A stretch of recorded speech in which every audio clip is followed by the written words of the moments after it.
Cinderella. Once there lived a poor servant girl. Her days were long and grueling, filled with the most tiresome and tedious chores, scrubbing floors, washing clothes, dusting shelves, and cooking meals. Cinderella, in rags on hands and knees, scrubbing the floor chores jobs. She was made to work from dawn until dusk, without a single penny in return for her long-suffering hardship. It was the most terrible injustice. You see, her mother had died, and her father soon remarried.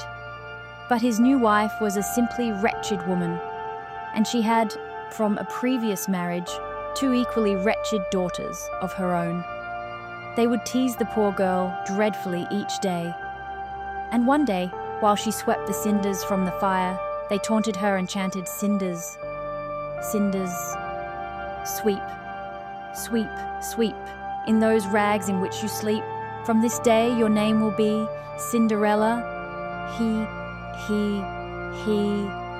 Cinderella, servant girl on step-ladder, dusting the shelves, horrible jobs, the 2 ugly, nasty sisters, pulling faces, and sure enough, from that day forward, the servant girl's real name was forgotten, and she became known across the land as Cinderella. She was a meek and mild-natured young lady.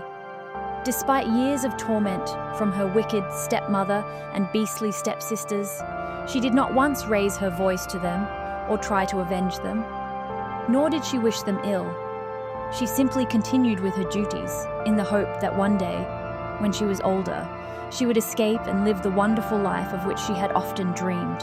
One day came a knock on the door. Cinderella opened it. In front of her stood a small, rotund man dressed in royal regalia, carrying an important-looking scroll. Behind him stood 2 armored knights, flying flags embossed with the king's arms. The little man unrolled the scroll and began to read aloud. 2 armored knights holding flags with man wearing crown and royal clothing, reading aloud from a long scroll.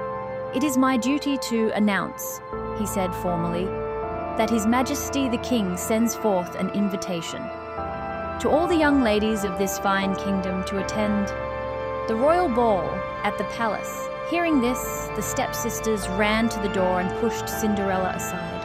"Oh, goody!" they cried, clapping their hands with delight. The little man continued, "The prince, an heir to the throne, seeks a princess, and he would like to meet each lady of the kingdom in the hope of finding true love. The palace doors will open at 8 p.m. this Saturday."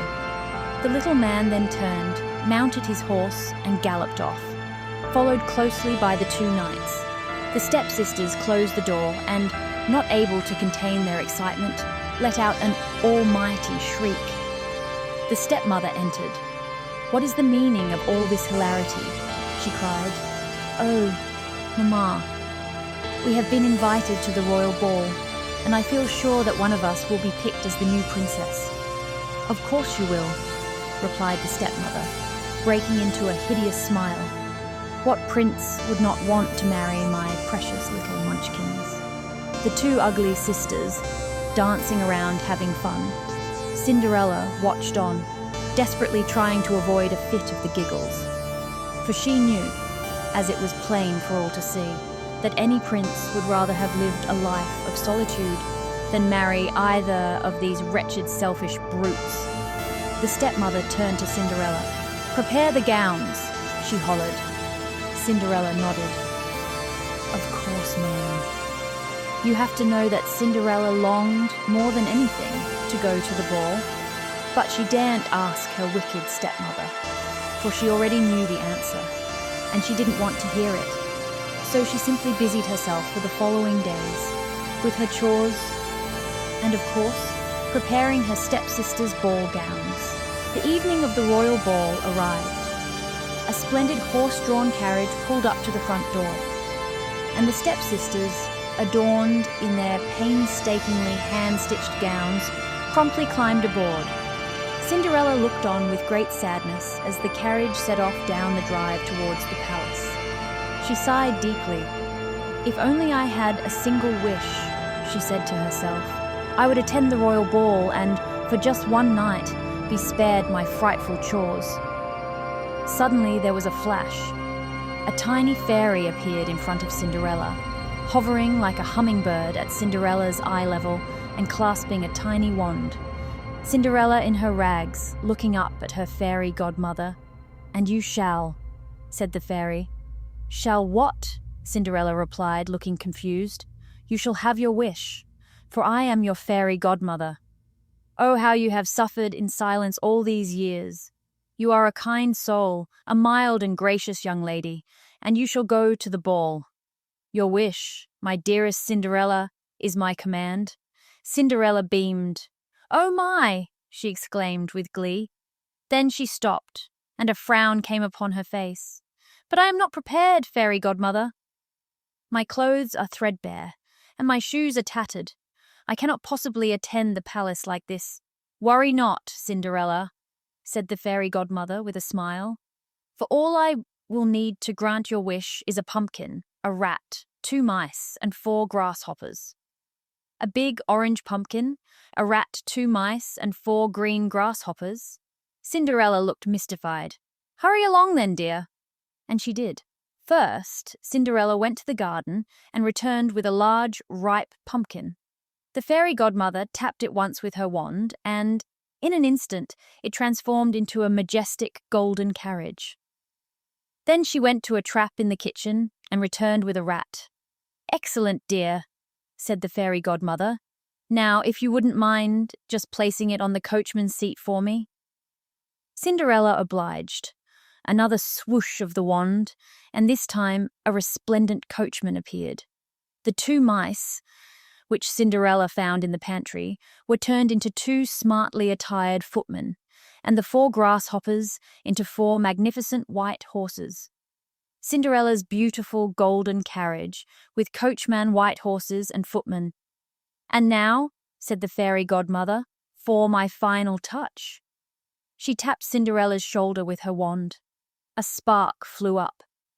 The ragged clothes in which she stood a moment earlier were replaced with a picture of sublime elegance.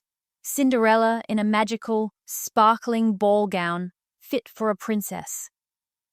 And upon her feet, the finest pair of shimmering glass slippers that your eyes could behold.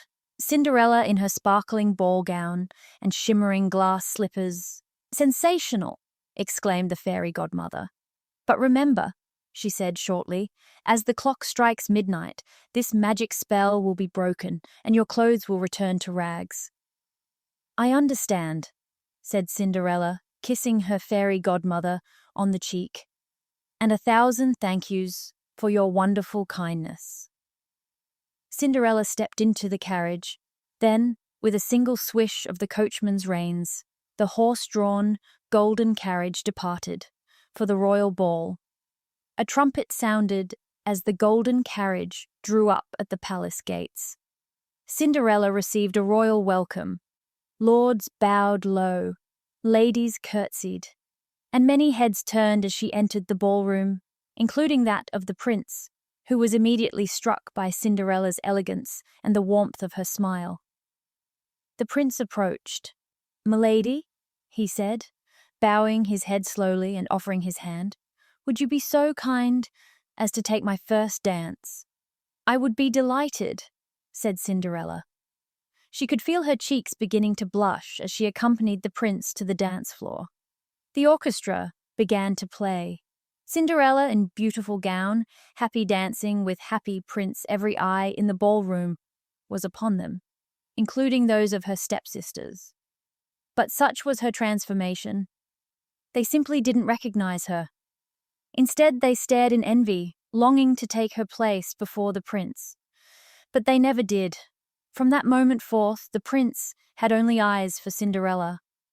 The two of them spent the whole evening dancing in each other's arms and greatly enjoying each other's company.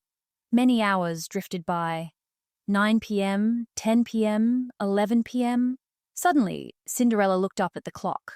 It was 11:59 p.m., and she only had 1 minute before the magic spell was broken. "Oh, I must go," she said to the prince. Without delay, she darted out of the room, past the guards, and through the palace. But as she reached the hall, she lost one of her glass slippers, and in her haste to get away, she left it. Clock striking 12 midnight, Cinderella, running away from the ball, lost glass slipper. Alas! The clock struck midnight. Cinderella found no coach outside the palace, only a pumpkin. Even the rat, mice, and grasshoppers were nowhere to be seen. And now, clad in her original rags, Cinderella had no choice but to run home alone in the darkness of the night. A few days passed. Cinderella returned to her daily chores, and her stepsisters continued their relentless beastliness towards her. Everything was back to normal. The evening of the royal ball began to blur and fade in Cinderella's mind, like a magical dream. Had the pumpkin really turned into a golden carriage? And the rat into a coachman? Had she really danced all night with the prince, as her stepsisters watched on in envy? She was beginning to doubt it. Suddenly came a rap upon the door. Cinderella opened it. In front of her stood the same round little man that had announced the royal ball, the same 2 knights behind him as before. "I present," he said triumphantly, "His Majesty the Prince." A trumpet sounded, and the armoured knights parted to reveal the prince, holding a sparkling glass slipper. The very same slipper that had escaped Cinderella's foot as she fled the palace a few nights earlier. Cinderella's eyes widened. It really happened, she thought to herself. She locked eyes with the prince and held his gaze for a moment. Not for long, but enough time for him to know the lady with whom he had danced that magical night was standing before him.